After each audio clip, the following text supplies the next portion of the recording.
If you can't do tomato sauce, this recipe is for you, and it's perfect for back to school. Blonde beefaroni. See how I get this put together?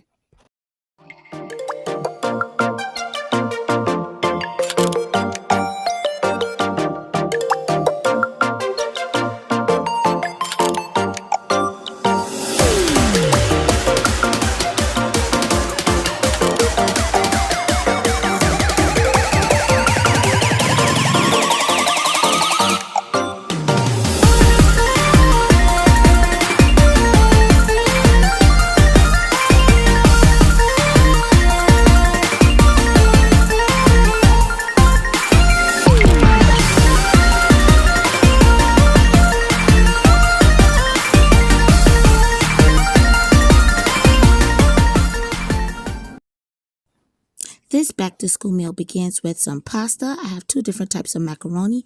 I have queso cheese. I have Italian style cheese. They're both shredded.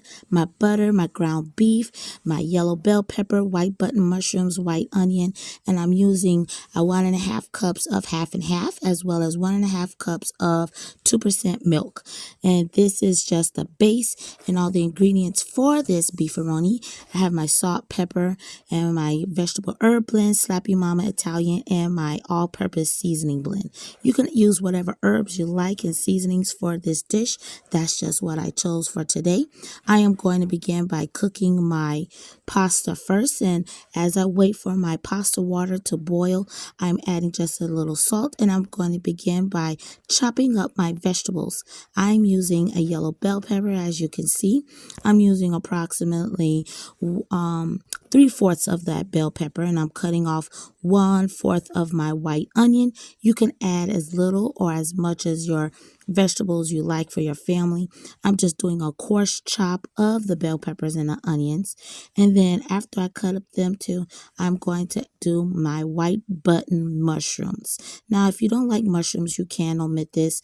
You can also use cream of mushroom soup to make this a little easier, but I kind of want to do a step by step to show how I make my white bechamel sauce, because that's what we're going to use as the base instead of tomato sauce. That is all the vegetables and ingredients that I'm using for that part. We're going to start with browning our ground beef. Now, this is about 1.5 to 2 pounds of ground beef. You can use as little or as much as you like, depending on the size of your family. I'm adding some of my vegetable herb blend. I'm going to add my other seasonings like my all-purpose sazon. I'm also going to add my Italian herbs, and you could just season to taste according to your family's taste buds. My Cajun seasoning, and of course some salt and some black pepper.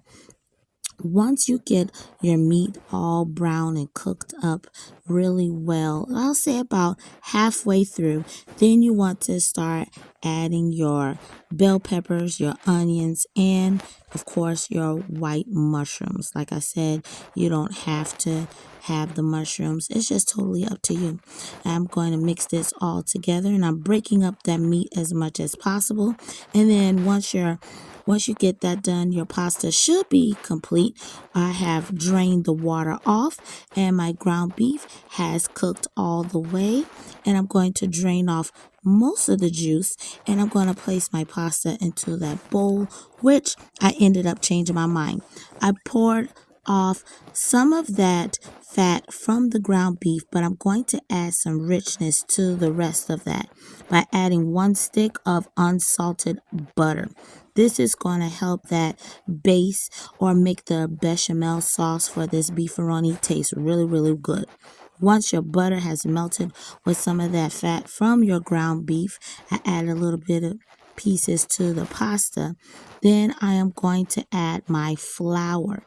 You can add as much or as little flour. I'm just adding little sprinkles at a time, and then this is all going to get whisked together to make almost like that nice roux for this bechamel base. So I just got me a whisk when I realized the spoon wasn't going to work, and just as you start to see it thicken up, then that's when you're going to add, like you see there, you have like your gravy right there, or your beginning parts of your bechamel. You're going to add your half and half and your milk. This is going to give it the nice creamy texture for your pasta dish. Now, if you feel this is too much oil, you can, strain and get more off of it. But like I said, I kind of want some of that flavor. This is going in with the pasta because the pasta is going to absorb a lot of that flavor all through those little holes of the macaroni. Once I got the half and half in that milk mixture warm, I put it on a low temperature of medium low, and I started adding my cheeses.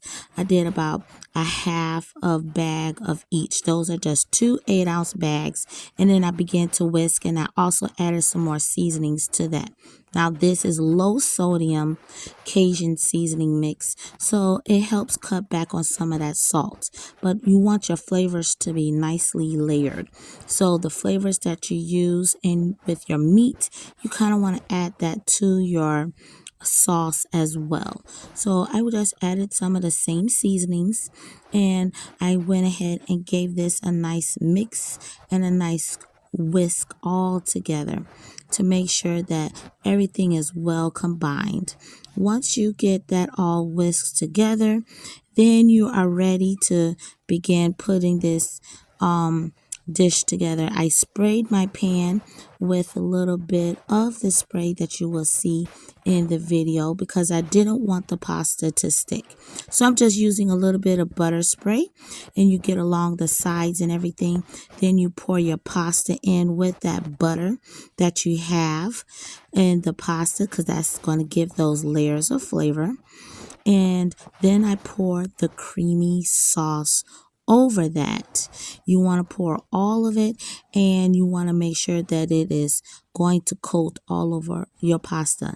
Then I went ahead and added my ground beef, and then I mixed it all up, and I topped it off with the remainder of the cheese because that cheese is going to bubble on top. You want to cover all the angles, all the parts of that pasta, and make sure that you get it nicely topped because that cheese is going to get so nice and toasty and bubbly and brown as it melts in the oven. I placed it in the oven and I let it bake for about a good 20 to 25 minutes. Look at that. Don't it look so pretty? And like I said, this is perfect for back to school. Now that school is in session, I'm just topping it off with a little bit of that seasoning mix, which is the herb. You can do Italian seasoning, but after 20-25 minutes, this is your meal.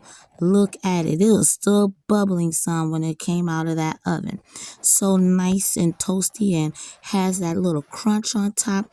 The cheese, oh man, let me tell you, the cheese that was in, look at it.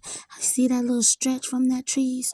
This is perfect. You can serve this with any side dish. Now you can add a little bit of green peas, those little sweet peas. That'll probably add a really nice color to this, or even some finely shredded carrots if you wanted to sneak in some vegetables for your children if they're not into eating vegetables on a side. Now, I plated mine with a nice side salad, and our family was good to go. You can serve that with some garlic bread if you like, and you are all set. So, if you like this recipe, please click like, share, and subscribe. Leave a comment down below if this is something you would try, especially if you cannot tolerate tomatoes due to some of the acidicness. Thank you for watching. God bless and have a great and safe day.